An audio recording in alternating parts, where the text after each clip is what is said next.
Hi, this is the second video on geometric series. So in the first one I talked about the nth term, so ar to the n minus 1, and introduced what geometric series are. Okay, so in this video I'm going to show you the proof to work out the sum of a series. Remember, a series, the difference between a sequence and a series is that a series is where you take the terms in a sequence and add them up. So just like there is a formula to work out an arithmetic series, there is a formula to work out the sum of a geometric series. Okay, so if we wanted to work out, for example, 3 plus 6 plus 12 plus 24 plus 48 plus up to the 10th term, okay, we don't obviously want to have to type in all 10 numbers. What we want to be able to do is do it quicker by using a formula. Now what you need to be able to do is the proof of the formula. So I'm going to show you that now and you need to memorize it. It's actually easier than the arithmetic series formula. So I'm going to start off with an S for sum.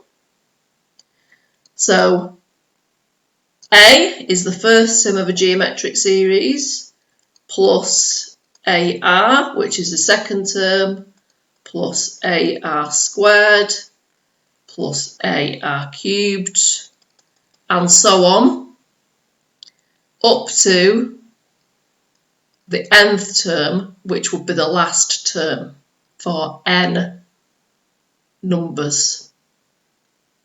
The previous term will be 1 less r, so that's going to be AR to the n minus 2. Okay, so that's your first line.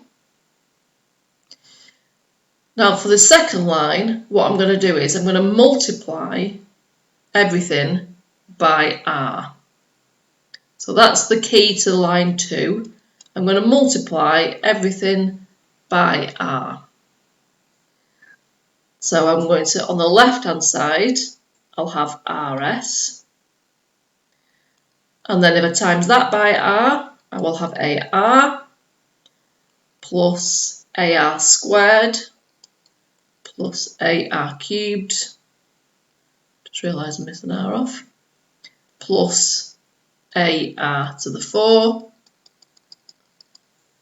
Plus, if I times this by R, it's just one more R. So that's going to be AR to the n minus 1. And if I times this by R, there'll be one less R. One more R, sorry, so that's AR to the n. Now if you look on each line,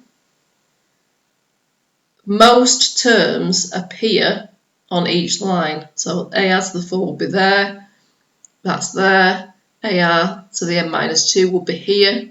So almost every single term appears in each line, except this one and this one. So what I'm going to do now is I'm going to subtract one line from the other. So if I call that 1 and that 2, I'm going to do 1 take 2. Because what that's going to do is it's going to get rid of almost every single term. So on the left hand side, if I'm doing 1 take 2, I'm going to have big S take RS. And then I'm going to have that A, that'll still be there.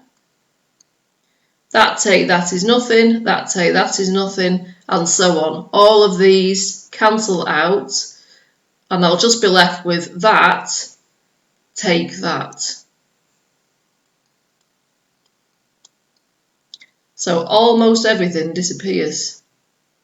A couple more lines. We need big S to appear on its own. So I'm going to factorise. Oops. going to take out an S, and I'm going to take out an A here.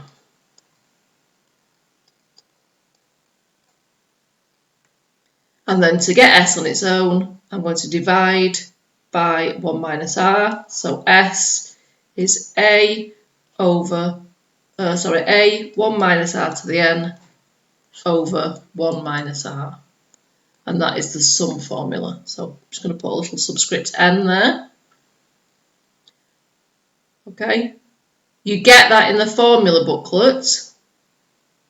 You don't get the proof. So you need to learn the proof, but you will get that in the formula booklet.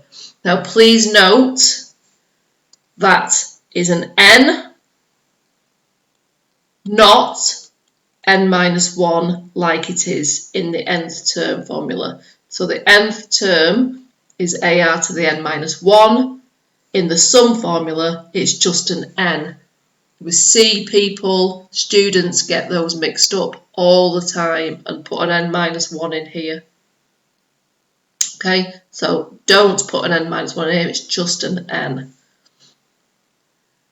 So that's how it looks in the formula booklet. Okay, the alternative, if you just times everything by minus 1, top and bottom, you get that. Okay, so that is generally how we will use it, but you can, if you wanted to, switch them round. Now this is useful. This one version is useful when R is less than 1, and this one is useful when R is greater than 1. Only because when R is greater than 1 here and here, these are both positive. When R is less than 1 here and here, these are both positive. Okay, but it doesn't actually matter. You could use where R is greater than 1 here. It wouldn't matter. It will come in handy later on when we're solving for N in particular. Okay, but other than that, you can use either. But you get that version in the formula booklet, not that one.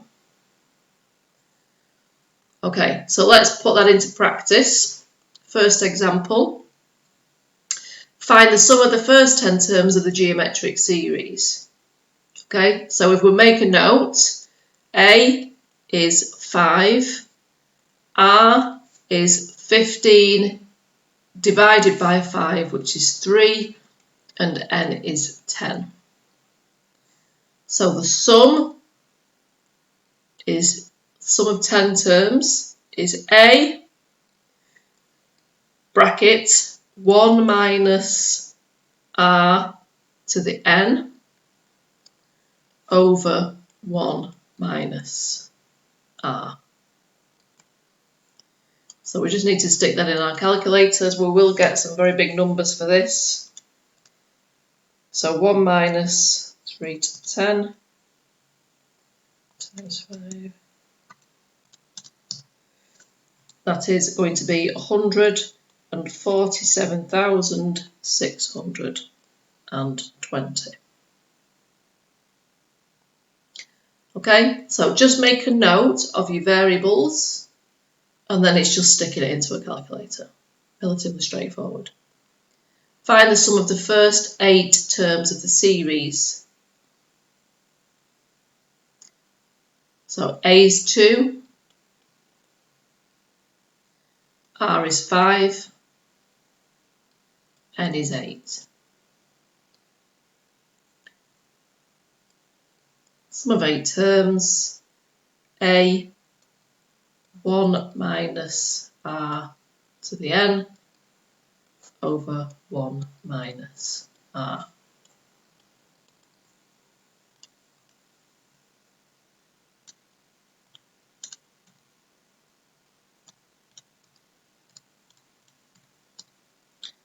$195,312.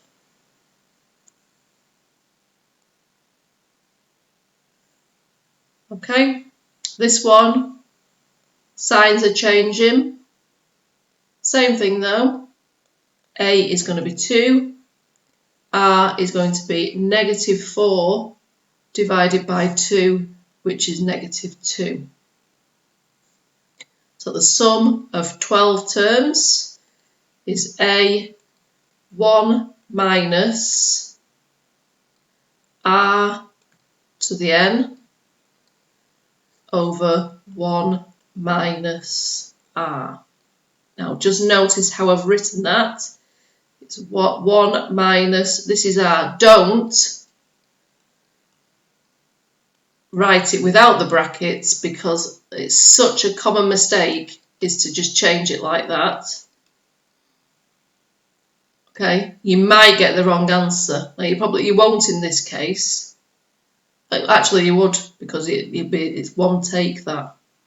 Okay, so you've got to put that in brackets.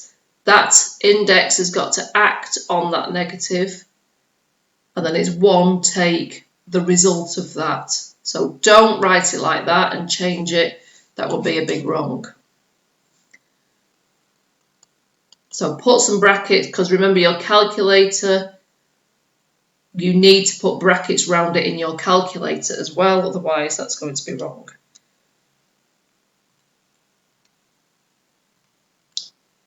Put the power on the outside of the bracket.